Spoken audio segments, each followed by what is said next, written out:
Attention, the following broadcast has been approved by Outcasted OC. Viewer discretion is advised. Incoming transmission in 5, 4, 3, 2, 1. Hi guys, Megan Ross here giving you this week's SmackDown review. We open with Paul Heyman talking how he has big shoes to fill, and that is because on Raw, Jimmy cost Jay and Cody Rhodes the Undisputed Tag Belts. He's also talking about how Roman Reigns' return and how it's the most talked about article right now, that he will defend his belt against LA Knight at Crown Jewels. It speaks about commonality, states how we're all fans of LA Knight, how Paul Heyman's a fan of LA Knight, but he is going to get smashed by Roman Reigns, the undisputed, defending, reigning, all of that spiel. To LA Knight walks out and says he isn't here to mess around, he isn't here to talk to Paul Heyman, you can take a walk, he wants Roman Reigns out here. To Roman Reigns doesn't appear, so he's like, no, come back then. Starts ripping into Paul Heyman, says about you can make all the noise you want, all of these things, and states if he steps 1 foot out of the ring, he'll knock him so hard that the grey will come back in his hair, which I thought was awesome. He said, I don't do warning shots. If you go for me, you have to make sure you put me out because I'll always come back. I'll be Michael Myers. I'll always keep coming back, which I thought was amazing, especially because of the Halloween season. He knew how to play into that, and I thought that was a great line to have. And said the contract signing will be next week, so make sure Roman appears there, and we will continue this discussion then. We then get him kind of throwing the mic at Paul Heyman, and Paul Heyman acting like massive shock, like it actually hurt him. We then have Street Profits and Bobby Lashley backstage. They're warming up. You can see that Montez is wearing kind of like new black and gold gear instead of the previous like black and blue ones they were wearing the week prior. It was a very cool design, and it's really interesting to see where this kind of continuation is going. We have Montez Ford versus Santos Escobar of LWO. LWO enter the ring. The match opens strong with several unique hits and then running themselves to the corner. Montez hits a really great double drop kick, which he is known for in most matches, and a standing frog splash. Santos really didn't have much momentum going in this match. He really felt like he was just getting messed around with by Montez, but Montez's kind of cockiness in the ring got to him in the end of it, because Santos did get the momentum back. We saw some really cool spots from Santos there, a lot of his unique LWO and luchador styles coming through, but it was quickly squashed by Montez, kicking Santos off the top rope before Santos could really pull off a move. We also then go back to Montez hitting what looked to me like a modified bulldog. It's hard to explain this move, but it was like from the top rope he kind of like headlock dropped Santos, and it just looked awesome to see. It was a really unique move. There was some super kicks and dives on the outside from Santos. Knees in the corner, which he's known for, the LWO kind of like running knee signature. We then try having to do a Hurricane Rana off the top. Angelo saves Montez after Santos hit that Hurricane Rana. Then a fight breaks out on the outside. LWO kind of get involved because Angelo takes Santos, throws him into the post, so the other two LWO members get involved, and it comes into this brawl. As soon as Santos gets the hit on Angelo Dawkins to knock him out, he rolls back in the ring to Montez, rolls him up for a 3 count.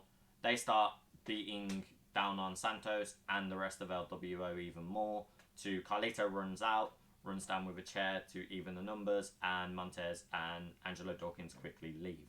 So this is still building up for what feels like this Bobby Lashley versus Carlito angle, and I also sat down and thought I wouldn't mind seeing all of the LWO members and Bobby Lashley recruit some more and having them be the War Games, because this constant like feuding between these smaller groups is very unique and gives that storytelling.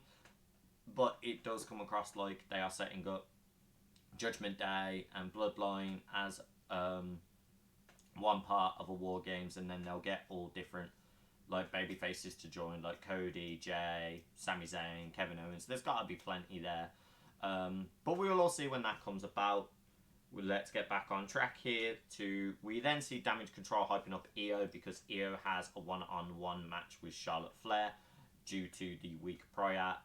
The blame of Damage Control being a distraction. If they didn't distract Charlotte, she would potentially be that winner of that triple threat match between Asuka, Io, and Charlotte.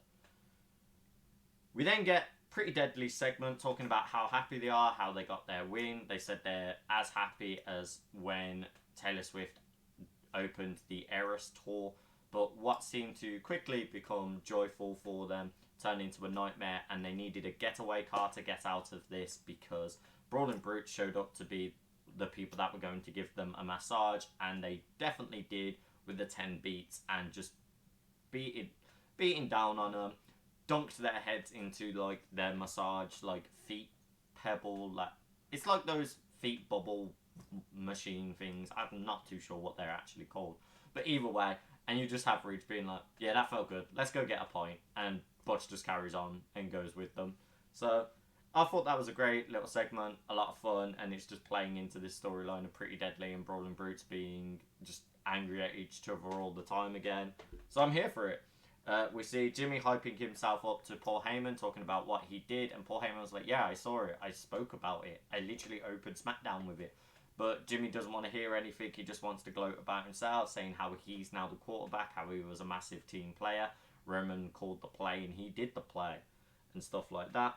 We have John Cena coming out, and the crowd exploded. Like, the crowd came so alive for this, and he was talking about how he's been thinking about Roman Reigns' streak, and he realised he's had a streak of his own. It's been 2002 days of him not winning a singles match at all, and he said, let's be real, let's face reality. I've always been honest with you guys, so I'm going to be honest again. I've been talking a lot about retirement, and I think it's time to hang it up. And the crowd quickly changed this, going, you still got this chance. And he's like, I really appreciate this. You guys don't realise how much this means to me. And like people saying thank you, Cena, to him as well. As soon as they say you still got it, he gets motivated and he's like, you know what? No, you're right. I believe in myself. I believe in you guys. I believe there's still some momentum in the tank. I believe I can still go. So let's get to it. And states, whoever's an idiot enough to walk out and stare me down, it's going to be a rough night for them. This doesn't become like an actual official match. This is just John Cena stating, if anyone wants to actually fight me one-on-one, let's go. No ref was there. Solo Sikoa walks out. John Cena pretty much had the momentum winning for this match until Jimmy came in with a super kick. But then even Jimmy got caught off guard because main event Jey Uso rocked up to cause a commotion and super kicked Jimmy the way he did, and that caused a fight between them, which gave John Cena enough momentum to dodge Solo Sikoa's Samoan Spike and hit him with an AA for that kind of win, but not a win because it wasn't an official fight.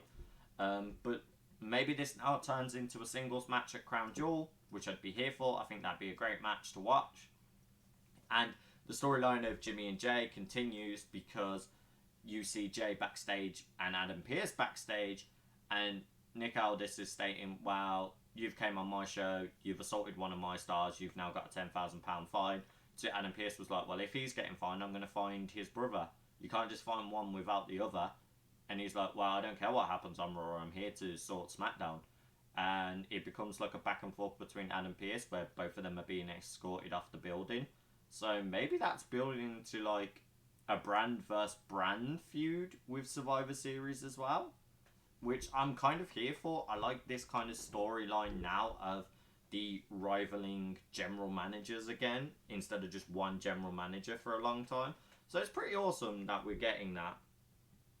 Logan Paul pulls up in the car, reading a newspaper, crumples it up really quick, and Corey Graves makes a really good audit commentary line of this, of no time to read the news when you're making it, and I quite liked that, because without that kind of little bit there for like context and things, Logan would have just looked really silly of throwing one piece of like newspaper away. It felt weird, but Corey kind of saving grace to that. We get Alba Fire and Isla Dawn doing a promotion video stating it's dangerous to not hear the warnings about the tag belts, and it states the Unholy Union is coming. So if this is them announcing their official tag name and what's going to be going forward, I'm kind of here for it. I like this ominous like witchcraft, especially coming into the Halloween season. I stated I feel like they will debut them or make them have a match around the Halloween period for those tag belts. So we will see where that goes, and I will be very much here looking forward to that match. We get Logan Paul talking in the ring, delivering a promo basically stating how he's already fought a deadbeat dad. He won a fight, but he said the fight was pretty awful. If he knew he wanted a match that was going to be a challenge, he should have just had another WWE match. He states he's actually not really here for Ray. He's already beat Ray. And when he beat Ray, Dom was still his son. When he beat Ray, Roman Reigns actually came and defended his belt. When he beat Ray, LA Knight didn't even have a job here. So he was stating how a lot of things have changed, but one thing hasn't, is that he wants a championship. And he states it doesn't matter that Ray has it, he just wants the US title. So he calls out Ray to have a fight and says, well, if I've got a fight, I've already fought one deadbeat dad, let's fight another. Ray comes out, states a lot of back and forth, it says how he reminds him a lot like Dominic, says has a great natural ability in the ring and shows that he has passion for this industry and has an incredible career lined up for him, but he also has a big mouth and he needs to be humbled. He was hesitant to do it to Dom because it was his son, but because of Logan Paul, he won't hesitate at all, and he's not afraid to whoop Logan's ass. So they make the match official for Crown Jewel, and I'm here for it. I like this. I like that Logan put over wrestling over boxing as well, and I like how he made it very clear he has got respect for Ray. He's not doing it to be against Ray. He's doing this to get the US title, because they even shook hands. And Logan was the one who grabbed Ray's hand and shook it and was like stating like, look, I'm not going to cheap shot you. And he didn't. So it's very interesting to see where it goes. We have the continuation of the Dragon Lee and Austin Theory kind of drama that's been going on. We have a tag match of Dragon Lee and Cameron Grimes. We open it, they're going against A-Town Down Under there. We open it with Dragon Lee doing several luchador-esque moves, very much getting the momentum, the speed there. Tagged in quite quickly for Cameron Grimes, and they had very good maneuvers as a group. They worked well as a synergy, but we see Dragon Lee kind of get out of this match very early on, and Cameron Grimes kind of carries the rest of the match. So I don't know if there was like a subtle injury Dragon Lee needed, or that's just how they wanted to book it at that time. But there was incredible work in the ring, as I said, by Cameron Grimes. We had a really cool, like, both body shot, and Cameron Grimes still found a way to roll it over, nearly get the 3 count. But that was quickly squashed when we have Grayson Waller hitting the rolling stunner that he does while Austin Theory was holding him, and then hits the A-Town down, so Cameron Grimes lost that match. We'll see where the match goes. It's a shame that Dragon Lee wasn't shown more, especially now that he's officially part of the SmackDown. I hope he starts getting more singles run, not just being slapped on this tag team with Cameron Grimes. And I hope there's more creative direction for Dragon Lee going soon. A lot of people wanted Dragon Lee inserted into LWO very quickly. I feel that's going to be like a slow burn story, and I feel like Santos might betray Ray at some point, and Dragon Lee will step in and look after Ray later down in the story. That's how I see it going anyway, but we won't know until that all unfolds, and we'll just watch the progression of where it goes. We then have a sit-down interview of Kevin Owens and how he states it doesn't feel great losing Sami Zayn, and he didn't really get a fair shot at getting his tag belts back, but it was a clean slate for Kevin. He said he has a lot of history with the Bloodline on SmackDown, but there are several new faces, several new people that he gets to punch faces of. Hasn't got to, punch a lot of new faces, and he's down to do it. And he even asked, like, Kathy, is like, oh, is there anyone, you want me to punch? Anyone backstage? It's just like, I'm a journalist, I can't be biased. It's like, okay, fair enough. Right, but he was stating, like, he hasn't had a one-on-one with Ray. He hasn't had a one-on-one with Sheamus. He's never really been involved with the Brawling Brutes, so he'd love to have some matches against them. And yeah, I'm here for this. It is a shame, but I feel like Kevin Owens on SmackDown is going to be a big draw, especially with the matches that he's already said where he has unfinished business and has business he wants to do before his career wraps up. We then go to the main event of Charlotte Flair versus Io Sky, and as soon as the bell rings, we get a very quick Io running out of the ring to then get back in, and we go into the submission moves. Charlotte Flair does this really interesting technique of having like her leg in a headlock on Io, and then rolling it over each time with her athleticism, and Io not really knowing how to break out of it. She does find a way to counter it, and there's a lot of back and forth between them. Io very much quickly gets one of her headlocks in. We have an interesting spot where Io tries to do a Hurricane Rana on the outside, and Charlotte catches her and then does a face buster straight on the turnbuckle of the ring, which I thought was very cool. We get an awesome German suplex as well from Charlotte as a response to one of Io's fast-paced, high-flying moves. We get a chop-off between them, which we all know Charlotte was going to win the chop-off there, but Io gets the momentum back. We see an awesome Boston Crab counter as well for a 2 count for Io on Charlotte. Charlotte seemed to have tweaked her knee in part of the match as well, so Io tries to capitalise on it. She goes for her famous moonsault, which Charlotte luckily stopped with her boots up. And then Charlotte hit a spear, which was going to be the 1, 2, 3, but Bayley saved Io by putting her foot on the ropes. Charlotte was pissed by this, chased down Bayley. Them two start having start having a fight. Charlotte throws Bayley into the ring post. She's on the floor. Dakota Kai sees this as an opportunity, distracts the ref, past the belt to Io. And when Charlotte goes for a secondary spear on Io, she hits directly into the belt, knocking herself out. So Io gets the 1, 2, 3 and retains. Now that Triple H is in head of creative control, we definitely know Io is going to have a longer run. It wasn't going to just be a throwaway on a SmackDown, and I'm here for this. We have also a returning Bianca Belair, seeming to still be babyface and protecting Charlotte Flair, fighting down on Damage Control, which makes a lot of sense because Damage Control were the reason she was out for a while, and you know, she still had the momentum going for her. She hasn't really got anything against Charlotte Flair. It's more they have a thing against Damage Control. So we will see where the progression goes from there and how the fight plays out.